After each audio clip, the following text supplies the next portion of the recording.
ఆయన నీ దగ్గర ఏది ఆశించట్లేదు, నీ హృదయమే ఆశిస్తున్నాడు. నువ్వు ఉన్న పాటున వెళ్ళి, అయ్యా నేను పాపిని, నన్ను క్షమించంటే చాలు.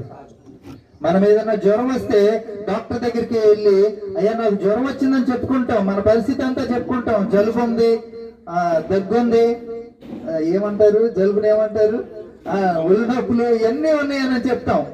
అలా చెప్పినప్పుడు దానికి తగిన మెడిసిన్ ఇస్తారు. అవన్నీ తగ్గిపోయినాక మనం దేవుడి దగ్గరికి వెళ్తామా, డాక్టర్ దగ్గరికి వెళ్తామా? అలాగ పోం కదా. ఎలాగున్నామో అలాగే వెళ్ళాలా.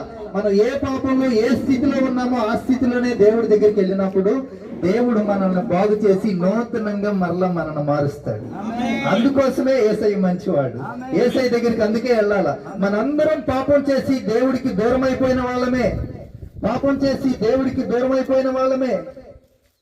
కష్టాలు వచ్చినా నష్టాలు వచ్చినా ఏదైనా సరే ఆయనకి చెప్పుకుంటే ఆయన మనల్ని ఆదరించి మనం చేయి పట్టుకుని ఆ కష్టాల్లోనే నడిపించుకుంటూ వెళ్తాడు. హల్లెలూయా. ఈ కష్టాలను తీసేస్తానని చెప్పడు. ఆ కష్టంలో నీతో ఉండటానికి ఆయనే నీ దగ్గరికి వచ్చేస్తాడు. ఇంకంతకంటే ఏం కావాలి?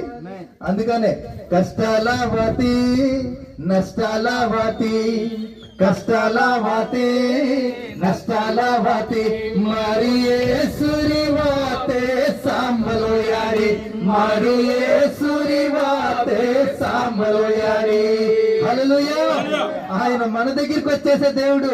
నీ కష్టాలు చూసి తప్పుకునేవాడు కాదు, నీ అప్పులు చూసి తప్పుకునేవాడు కాదు. నువ్వు వాటిలో నుంచి ఎలా తప్పించుకోవాలో నీకు మార్గం చూపించే దేవుడు.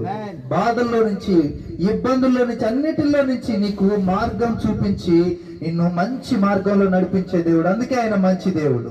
అందుకనే ఆయన నమ్ముకోవాలి. ఈ మాటలు దేవుడు దీవించునుగా.